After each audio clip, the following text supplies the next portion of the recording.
Everyone, I am Sonam. Welcome back to my YouTube channel Apna Vidyalaya. आज के इस वीडियो में हम आप सभी को बताएंगे एक मोस्ट इम्पोर्टेंट टॉपिक। तो यहाँ पे बोर्ड एग्जाम से रिलेटेड एक मोस्ट इम्पोर्टेंट टॉपिक वह है कि बिना पढ़े बोर्ड एग्जाम में 400 प्लस अंक लाने का एक शानदार ट्रिक बताएंगे, जो कि कमजोर छात्र भी इस ट्रिक को देखने के बाद 100% टॉपर बनेंगे बोर्ड एग्जाम में। ये मेरी गारंटी है। तो आप लोग वीडियो को बिना स्किप के एंड तक देखिएगा, तभी आपको ये पूरी ट्रिक समझ में आएगी। अगर आप लोग एक टॉपर स्टूडेंट हैं या कमजोर छात्र हैं या आप सभी लोग अभी तक कुछ भी नहीं पढ़े, तो आप सभी स्टूडेंट के लिए ठीक है, ये जो वीडियो है ये बहुत ही मोस्ट इम्पोर्टेंट है। आप लोग वीडियो को बिना स्किप के एंड तक देखिए। 400 प्लस अंक बिना पढ़े लाने का ये शानदार ट्रिक आपको कोई नहीं बताएगा। ये जो ट्रिक हम आप सभी को बता रहे हैं, ये आपके ऑल सब्जेक्ट ऑल क्लास के लिए वर्क करेगा। ठीक है, अगर आप लोग बोर्ड एग्जाम में एक अच्छे नंबर लाना चाहते हो तो आप लोग मात्र हमारे इस ट्रिक को यूज कीजिएगा। बोर्ड एग्जाम में टीचर देखकर बहुत ज्यादा खुश हो जाएगा और आपको पूरे के पूरे नंबर देगा। तो यहाँ पे देखिए, जैसे बोर्ड एग्जाम की कॉपी में किसी भी क्वेश्चन का आंसर न आए तो आपको क्या लिखना है, कैसे लिखना है। ठीक है, अपनी कॉपी से टीचर को काफी खुश कैसे करें, यानी टीचर जब तक काफी खुश नहीं होगा आपकी कॉपी को देख करके, तब तक आपको पूरे नंबर वो नहीं दे सकता। इसलिए यहाँ पे हम आपको बताएंगे किस तरह से आपको अपनी कॉपी की शुरुआत करना है, कैसे किसी भी क्वेश्चन के आंसर को लिखना है जिससे टीचर बहुत ज्यादा खुश हो जाए। ठीक है, नेक्स्ट है यहाँ पे कि एग्जाम हॉल में बैठते समय क्या क्या आपको सावधानियां बरतनी है। ठीक है, क्योंकि अगर आप लोग एग्जाम हॉल में बैठते समय सावधानियां नहीं बरतेंगे तो यहाँ से ही आप लोगों की हौसला टूट जाएंगी, क्योंकि आप लोग यहाँ से ही क्या हो जाओगे, रिजेक्ट हो जाओगे। कम समय में ज्यादा पढ़ाई और अच्छे मार्क्स लाना चाहते हो तो ये वीडियो आपके लिए है। तो हमें क्या करना चाहिए कम समय में अच्छा मार्क्स लाने के लिए। ठीक है, क्योंकि जब आपके रिजल्ट आते हैं तो उस समय आपकी पढ़ाई नहीं देखी जाती कि आप लोग कितना पढ़े, कैसे पढ़े। ठीक है, क्योंकि लोग ये नहीं देखेंगे कि आप कितना पढ़ते थे, लोग देखेंगे कि आप कितना मार्क्स लाए हैं, कितने नंबर लाए, कितने परसेंटेज लाए हैं। ठीक है, इसलिए ये बहुत ही इम्पोर्टेंट होता है। इसके लिए आपको ठीक है कुछ ट्रिक से पढ़ने पड़ेंगे, कुछ शानदार ट्रिक जो हम आपको इस वीडियो में बताएंगे उस ट्रिक से पढ़ने पड़ेंगे। तो सबसे पहले स्टार्ट होता है आपकी कॉपी की शुरुआत से ट्रिक फर्स्ट। ठीक है, अगर आप लोग 10th या 12th में हो, बोर्ड परीक्षा देना है और कॉपी स्वयं भरना है, तो ये वीडियो आपके लिए है। ठीक है, तो सबसे पहले आपको क्या करना है कि बोर्ड एग्जाम में बोर्ड की कॉपी कैसे भरे इसको जानना है। बोर्ड एग्जाम में आपको 30 सेंटीमीटर का एक स्केल ले जाना है। ठीक है, 2 नीला और 2 काला पेन लेना है, क्योंकि अगर एक जवाब दे दिया, एक लिखना बंद कर दिया तो आप लोग एक से लिख सकते हो। ठीक है, इसलिए आपको 2 नीला और 2 काला पेन और इसके साथ साथ आपको ब्लैक स्केच का यूज करना है बोर्ड एग्जाम में। ठीक है, और इसके साथ साथ आपको प्रवेश पत्र ले लेना है, जो कि उस पे रोल नंबर लिखा होता है। ठीक है, इसको आपको जरूर ले लेना है। नेक्स्ट है इसमें कि सबसे पहले आपको 7 अंक का रोल नंबर शब्दों और अंकों में लिखकर प्रैक्टिस कर लेना है एग्जाम से पहले ही। ठीक है, जिससे आप लोग एग्जाम में बहुत ही जल्दी से और अच्छे प्रकार से सही लिख सकोगे। नेक्स्ट है यहाँ पे एग्जाम सेंटर पर आपको ठीक है, यानी कि 1.5 घंटा पहले घर से निकलना है, अगर आपका एग्जाम सेंटर दूर हो तो। ठीक है, और अगर आपका एग्जाम सेंटर यानी कि होम सेंटर है तो आपको 1 घंटा पहले एग्जाम से निकलना है। ठीक है, तभी आप लोग ऐसे निकलने से क्या होता है, इससे आपकी माइंड भी फ्रेश रहती है। ठीक है, और आपके घबराहट जो होते हैं वो बहुत ही कम रहते हैं। नेक्स्ट देखिए, बहुत इंपॉर्टेंट है कि जब भी आप लोग बोर्ड एग्जाम देने जाएंगे, एग्जाम हॉल में जैसे ही आप लोग प्रवेश करोगे तो आप लोग अपनी आसपास अच्छे से देखेंगे, खुद की तलाशी करेंगे। अगर वहाँ पे चिट्ठा या पुर्जा मिले तो आप लोग उसे फेंक देंगे। ठीक है, इसकी आप लोग बहुत ही इम्पोर्टेंट तरीके से आप लोग जहाँ पे भी बैठिएगा यहाँ पे आप लोग निरीक्षण जरूर कर लीजिएगा उसका। ठीक है, बोर्ड एग्जाम में पास होने के लिए, बोर्ड एग्जाम में अच्छे नंबर लाने के लिए या बोर्ड एग्जाम में टॉपर बनने के लिए सबसे सही वो टॉपर का तरीका क्या होता है, सबसे पहले आपको ये जानना है। वर्क जो होते हैं वो 3 तरह के होते हैं।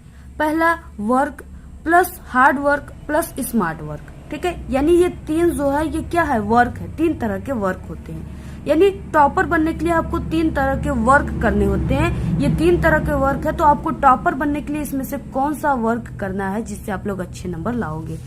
नेक्स्ट यहाँ पे वर्क 3 प्रकार का होता है, जैसा कि हमने आपको बताया। तो अगर आप लोग स्मार्ट वर्क करते हो, ठीक है, तो आप लोग बोर्ड एग्जाम में 95% लाओगे और आप लोग एक टॉपर स्टूडेंट बनोगे।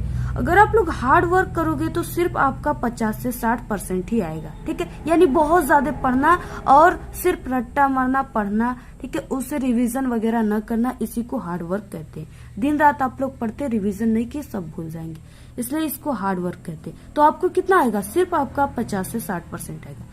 वर्क क्या है? यानी हार्ड वर्क भी नहीं, जब मन किया आप लोग पढ़े, वर्क कर रहे हो बस, तो इससे क्या होता है? सिर्फ आपका 40 से 50% आएगा, या आप लोग फेल हो जाओगे, ठीक है। तो सबसे बेस्ट क्या है?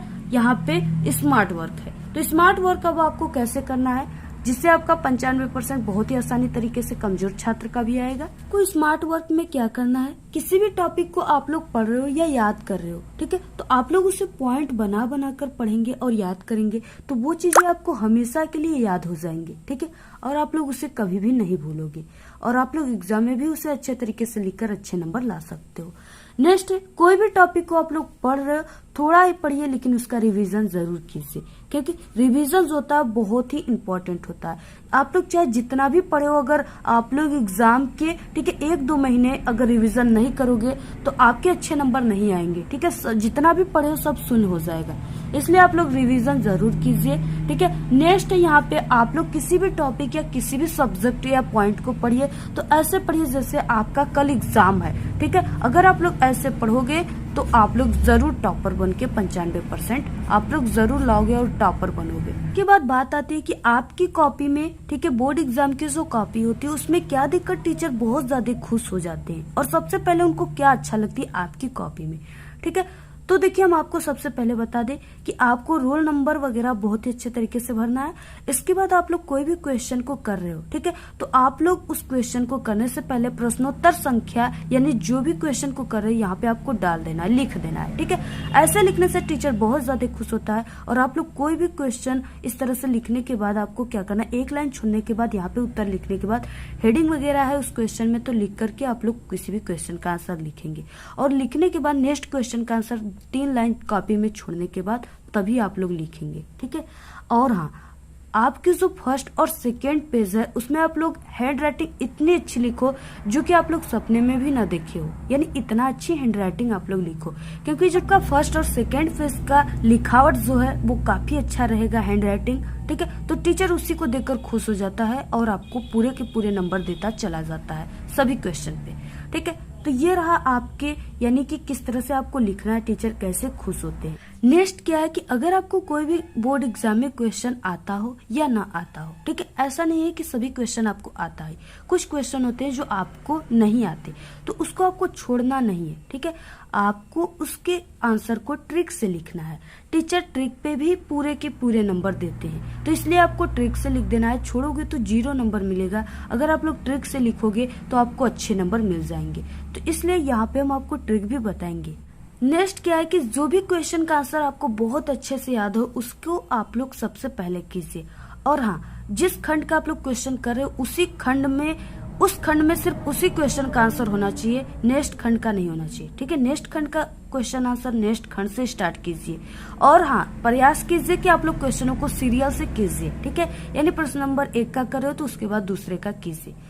नेक्स्ट यहाँ पे हम आपको बोर्ड एग्जाम में किसी भी क्वेश्चन का आंसर नहीं आया तो उसको कैसे लिखना है ट्रिक से, जिससे टीचर बहुत ज्यादा खुश होते हैं, ठीक है। जैसे आपके एग्जाम में आ गया विभव किसे कहते हैं, ठीक है, और आपको विभव किसे कहते हैं यानी इसकी डेफिनेशन आपको नहीं पता है, परिभाषा, और आप लोग इसका आंसर लिखना चाहते हो, क्योंकि लिखोगे तभी नंबर मिलेंगे, ठीक है। तो यहाँ पे देखिए आपको किस तरह से लिखना है। तो यहाँ पे हमने सबसे पहले आपको बताया कि किसी भी पॉइंट या टॉपिक को आप लोग पढ़ रहे हो तो उससे पॉइंट बना बना कर आप लोग पढ़िए, ठीक है, तभी आप लोग देखिए कीवर्ड उसमें से याद रहेगा। सिर्फ टीचर को कीवर्ड की जरूरत होती है, अगर आप लोग कीवर्ड लिखे रहोगे तो टीचर आपको पूरे नंबर देंगे, ठीक है। तो यहाँ पे देखिए जैसे वैद्युत विभव हो गया, अब यहाँ पे वैद्युत विभव उसे कहते हैं जब, ठीक है, यानी इस तरह से लिखना है, क्योंकि फर्स्ट लाइन ही टीचर आपके सिर्फ देखते हैं। तो यहाँ पे जब डैश डैश, ठीक है, लास्ट में वैद्युत विभव कहलाता है। अब यहाँ पे जो डैश डैश हमने किया है, इस बीच में आपको विभव से रिलेटेड कोई भी कीवर्ड याद है तो आप लोग उसको लिख दीजिए। ठीक है, जैसे विभव हो गया, तो विभव जो होता है आपको जब भी आप लोग याद करोगे विभव की परिभाषा, ठीक है, तो आपको उसके फार्मूला को जरूर याद कर लेना है। जैसे विभव बराबर जो फार्मूला होता है वो V बराबर होता है W/Q। ये क्या हो गया, इस फार्मूले में आपको कीवर्ड मिल गए। ठीक है, यानी अगर आपको ये फार्मूला याद है तो आप लोग इस विद्युत विभव को बहुत ही आसान तरीके से लिख पाओगे। यहाँ पे देखिए जो हमने फार्मूला लिखा है, आप लोग सिर्फ विद्युत विभव आ गया तो ये फार्मूला अगर आपको याद है तो आप लोग इस तरह से लिख सकते हो। ठीक है, यानी कि W/Q के अनुपात को ही विद्युत विभव कहते हैं। इस तरह से आप लोग लिख सकते हो। ठीक है, या आप लोग देखिए यहाँ पे इसको किस तरह से फार्मूले को समझना है। तो यहाँ पे देखिए क्या है कि इस तरह से ये क्या है, अनंत है। ठीक है, अनंत में क्या है कि ये परीक्षण आवेश रखा हुआ है, धन आवेश। ठीक है, इसको क्या कर रहे हैं कि हम यहाँ पे इसको विद्युत क्षेत्र में ला रहे हैं। ठीक है, यानी इस क्रॉस से विद्युत क्षेत्र को दिखाते, किसको दिखाते हैं, विद्युत क्षेत्र को। अब यहाँ पे हम ला रहे हैं, कुछ हमको वर्क करना पड़ता है। क्या करना पड़ता है, काम करना पड़ता है। ठीक है, क्योंकि हम किसी को यहाँ से यहाँ तक लाएंगे तो जादू से तो लाएंगे नहीं, कुछ तो काम उसमें करना ही पड़ेगा। तो यहाँ पे हमने क्या किया कि कुछ इसको विद्युत आवेश को, परीक्षण आवेश को यहाँ पे विद्युत क्षेत्र में लाने के लिए कुछ काम कर दिया। ठीक है, तो यही जो काम होता है इसी को विद्युत विभव कहते हैं। यानी कि यहाँ पे क्या हो गया, यहाँ पे W/Q हो गया या Q0 परीक्षण आवेश। ठीक है, तो यहाँ पे क्या इसका परिभाषा बन गया कि किसी परीक्षण आवेश को या किसी धन आवेश को, ठीक है, यह क्या है, अनंत का सिंबल है, अनंत से विद्युत क्षेत्र में लाने में किया गया काम ही विद्युत विभव कहलाता है। तो यहाँ पे आप लोग इस तरह से, ठीक है, आप लोग लिख सकते हो। जैसे यहाँ पे विद्युत विभव उसे कहते हैं जब किसी परीक्षण आवेश को, ठीक है, अनंत से विद्युत क्षेत्र में लाया जाता है तो किया गया कार्य ही विद्युत विभव कहलाता है। इस तरह से आप लोग लिख सकते हो पॉइंट बनाकर। अब यहाँ पे देखिए, यहाँ पे ये फार्मूला अगर आपको याद है तो आप लोग इसका क्या यूनिट भी लिख सकते हो। ठीक है, तो यहाँ पे क्या हो जाएगा, काम का जूल होता है और आवेश का क्या होता है, कूलाम होता है। तो इस तरह से आप लोग लिख सकते हो।